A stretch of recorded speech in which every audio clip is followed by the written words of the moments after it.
Okay. Really, I think that Murcia is living in a permanent crisis. Then I would like to because we don't have water, we have a scarcity of water, but I would like to present some historical data that we have, because I think that it's relevant for giving some message. For example, this is what happens in 2000. In 2000, the Segura River, that is the river that we have in Murcia, was a disaster. We cannot live close to the river because the smell was awful. You cannot be there. And there were a lot of protests, and it was a disaster. And 10 years after, the situation was completely different, completely. For example, it's difficult to read some of the messages, but they say that Segura River is one of the cleanest rivers in Spain. And it changed a lot. Moreover, we received a prize in 2016 because the river Segura was a very good river compared with many other rivers in Europe. Well, I think that it's very, very nice, but at the same time, we are a region that reuse more than 90% of the treated water. You can see there the percentage of all the regions in Spain. The average is 10%, and Murcia has 91, more than 91%. Well, how we can get that? Well, because Murcia, you can see there the map of Europe. Murcia is in the southeast of Spain. You cannot see well the color, but the color is brown. And it means that the precipitation that we have in Murcia is the lowest of Europe. It means that Murcia is the driest region of Europe. At the same time, we produce more than 2.5 million tons of agricultural products every year. And it means that every drop of water is very relevant for us. And Murcia is a region not very, very big, as Singapore or Barcelona. Murcia, we are 1.5 million of inhabitants, and in summer we get 2 million by the tourism, basically. The water that we treat at the year is around 123 hectometers, but we reuse much of them. Why we have got that? The main pillars. One pillar is this one, and it's very, very relevant, and I would like to highlight it, because the agreement between political parties now is a fiction science. Completely that. It's impossible. And this time, I suppose, because the situation was very, very bad, there was an agreement between all the political parties. And it's very relevant that what we can get if all the parties are working together. And of course, it's necessary a good governance. Thirdly, we need a good planning. It's a disaster. For that, it's very relevant not to go for every municipality, because it could be a problem, in my opinion. Also, we have to guarantee the economic resources. We have a tax that it's the same for all the population, and it's only for that, not for any other thing. It's only for that, and it's very relevant also. And also, it was created a specialized agency, ESAMUR, that it's my company. It's a regional public company in Murcia. And we work to improve all the conditions in the wastewater treatment. And something very relevant also for us is the promotion of research and innovation. All of our wastewater treatment plants, we have 100 of them in Murcia, are centers of research, because we think that it's very relevant to jump, not to go step by step, to jump. And then we can go faster to improve many other things.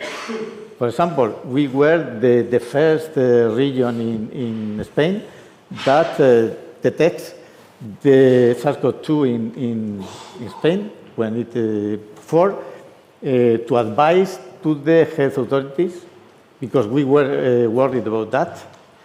This is some pilot that we have in our region, and something that we study, and we think that it's very, very important, especially for the water reuse and for the confidence of the farmers, is to go out of the rigorous treatment plants or the reclaimment plants. For example, in the last picture that you can see there is a people that is taking a sample of the plants, of the soils, in which we are studying what happens there.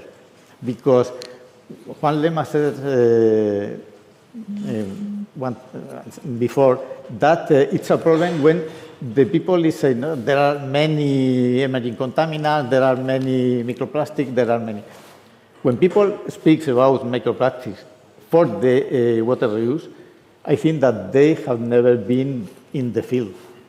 Because if you see how many quantities of plastic there are in the fields, it's completely, it's much more that we can put in our water. And it's very relevant to be to have precaution with that, because if not, we can kill the water reuse. What technologies are we using? For example, we can see there some of them. Very usual technologies are UV system, membranes, very advanced membranes. For example, these membranes are enough to remove viruses. The size of the viruses is very, very low. And with the new regulation, we have to remove not only bacteria, that it's easy, we have to remove also viruses and also protozoa. Then we need a very good system to reuse the water with the new regulation, because it's almost drinkable water. It's very similar because it requires less than 10 of E. coli, that it's like water, drinking water. And also we have, like Singapore has said, it's very important to make it with the minimum cost. Then we have working, for example, to optimize as much as possible all of our wastewater treatment plant, and we use, for example, molecular biology, or we use, for example, CFD, computational fluid dynamics, in which we can know where is going every drop of water in the reactors. It's very relevant. But also it's very relevant, the control. Because if we have very good facilities, but we don't control it perfectly, it's will not enough. And we, for example, the maintenance has to be very good, and we also measure, for example, what happens in with the microbiology. It's very difficult to measure, but we are testing many systems. And this is something, I hope you don't copy that, because we are going to patent it. This is a control system, in which, what is it? Because we make some technical conference every year, and 1 year we take a chief and we prepare some products that has been irrigated with reclaimed water. And all of us eat of these products, and I can assure you that we are all perfectly, we don't have any problem with that. I think that it's relevant to give a message to the people that it's not a problem to use this type of water. And water future, I like very much this picture. We can see the left picture, that it's a roundabout, that it's working perfectly, and the other picture is a disaster. I think I'm not very optimistic with the situation, with the current situation. Which are the threats in my point of view? Firstly, the short-sightedness. Why? For example, what's going to happen if it rains again in Barcelona? It's possible that they are going to stop all the facilities. And it's a mistake, because we are only seeing 4 times ago. That is the time between elections. And it's a disaster. It cannot be so. Also, the political interference. It's also a disaster, because when they enter to that, they fight between them, and then all is a disaster. We cannot go ahead with that. Non-renewal of facilities, a big problem. We are going to have a collapse not far in many years. Why? Because people is not putting money for that. Because why? Because the people is being cheated, I think. And non-integrated and non-cohesive regulation, I think that it's also a big problem that we have, like Juan Lema has said before. Sometimes this regulation fight between them. And two messages. I think that the water should be out of the political fight with an independent regulator. It's something that we have to explain to the people. It's very, very relevant to do that. And also, people education on water value is lacking. I am speaking only in education in the schools, but I think that it's very relevant because they are the future. Also, for the people, we have to get that the people know that the water is very relevant.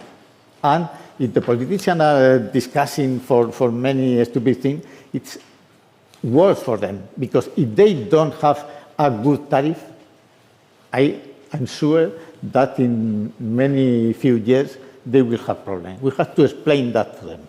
And thank you very much for your attention.